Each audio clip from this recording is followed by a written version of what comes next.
A man in love is not restrained in his tongue. Catherine de' Medici understood this truth perfectly and surrounded herself with dazzling attendants. At times numbering up to 200, these women were tasked with observing everything and reporting back to the queen. Catherine was wary of conspiracies and took even the slightest hint of a power shift seriously. Moreover, her ladies-in-waiting were meant to steer the minds of the aristocrats in the direction favorable to the queen. Interestingly, the idea for such a squadron came from her husband, King Henry II. For many years, he had been under the influence of his mistress, Diane de Poitiers.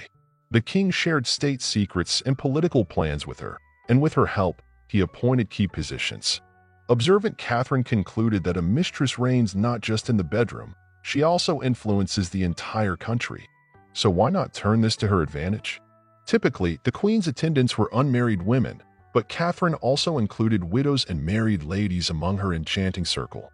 They were distinguished by their beauty, charm, and a certain inventiveness. Foolish women were not favored. What could they uncover? As for morals, the court of the 16th century had certainly advanced in that regard.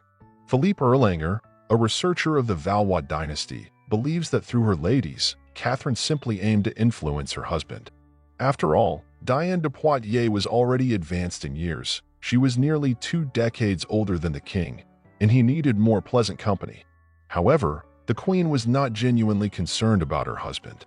Catherine dreamed of ridding herself of the despised Diane, which is why she began selecting vibrant ladies-in-waiting. During Henry's reign, there were about 80 of them, and by the time of Charles IX, that number had nearly doubled. The queen found her stride. She realized that courtly diplomacy was far more advantageous than any other approach.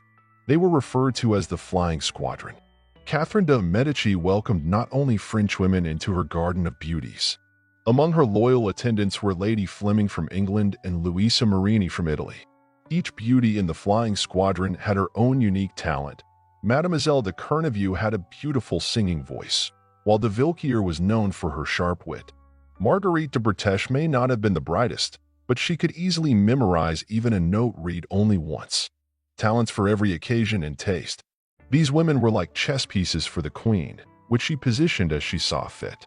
Louise de Roux captivated King Antoine de Bourbon of Navarre so much that, according to reports, he changed his faith.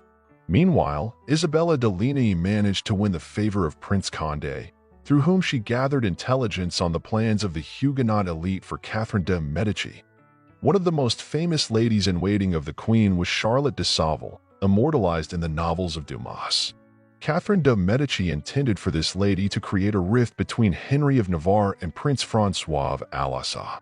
The young king of Navarre and the queen's younger son were making ambitious plans together, and they needed to be separated. Charlotte showered both Henry and the prince with flattery, but ultimately failed in her mission. Politics proved to be more powerful than charm, and the queen was furious.